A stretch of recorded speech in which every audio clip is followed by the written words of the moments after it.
ہجرت نبوی۔ بسم اللہ الرحمن الرحیم۔ ہجرت نبوی صلی اللہ علیہ وسلم کے اسباق و دروس۔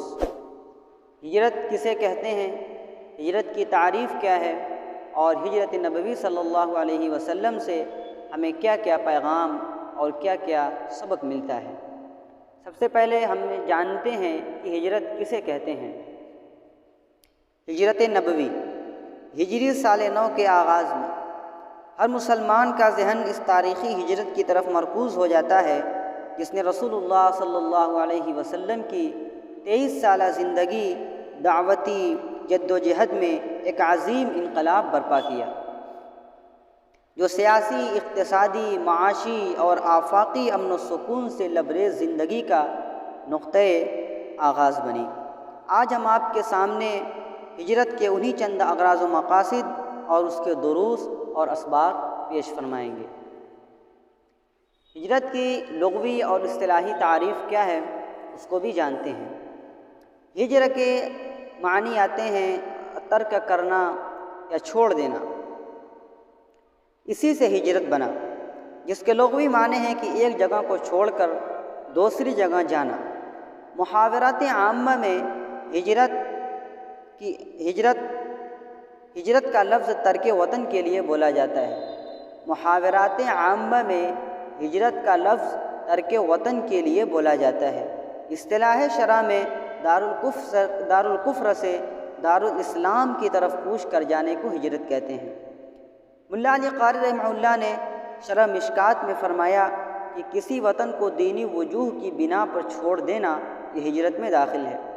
اسی طرح ہجرت کا اطلاق حدیث کے بموجب جہاں ایک وطن کو چھوڑ کر دوسرے وطن کو اختیار کرنے پر ہوتا ہے، جہاں سکون کے ساتھ اپنے اعمال کو کیا جا سکتا ہو، اسی طریقے سے ہجرت اسے بھی کہتے ہیں کہ ہم اللہ عز و جل کے مامورات کو اپنا کر اس کے منہیات کو ترک کرنے والے بن جائیں۔ ہجرت کا عمل دراصل باری تعالیٰ کے ارشاد کی تعمیل یا عملی تعبیر ہے۔ یا عبادی الذین آمنوا ان ارضی واسعۃ فایای فاعبدون۔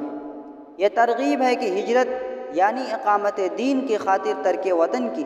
علماء نے اس سے نکالا ہے کہ جہاں کفر و فسق کی شدت ہو، خدا پرستی کا موقع نہ مل سکے، وہاں سے بندے مومن چلا جائے۔ ان ارضی واسعۃ میں اس بات کی طرف اشارہ ہے کہ اللہ کی نعمتیں کھانے پینے، رہنے سہنے سے متعلق کسی ایک خطے یا علاقے تک محدود نہیں ہے، یہ تو وطن کے باہر بھی کہیں بھی مل سکتی ہیں۔ ہجرت یہ پیغام دیتی ہے کہ اللہ رب العزت کی ذات اقدس پر بھروسہ کرتے ہوئے ایمان و اسلام کی حفاظت اور بقا کے لیے اپنا گھر بار چھوڑ دے۔ اللہ تعالی ہمیں اس عظیم مواقع سے سبق حاصل کر کے اپنی تمام زندگی حضور صلی اللہ علیہ وسلم کی اتباع اور پیروی میں گزارنے کی سعادت اور توفیق عطا فرمائے، آمین۔ یہ ہجرت کے حوالے سے چند ایک باتیں تھیں جو ہم نے آپ کے سامنے بیان کر دی۔ اب آگے انشاءاللہ ہجرت کے جو اسباق ہیں اور ہمیں کیا کیا ہجرت سے سبق ملتا ہے، ہم ترتیب وار ایک ایک کر کے آپ کے سامنے پیش فرمائیں گے۔ آپ اس کو سنیے گا اور عمل کیجئے گا۔ اللہ تعالیٰ سے دعا ہے اللہ تعالیٰ ہم سب کو دین کے کاموں میں بڑھ چڑھ کر حصہ لینے کی توفیق عطا فرمائے، آمین۔ وآخر دعوانا ان الحمدللہ رب العالمین۔ السلام علیکم ورحمۃ اللہ وبرکاتہ۔ اللهم صل على سيدنا محمد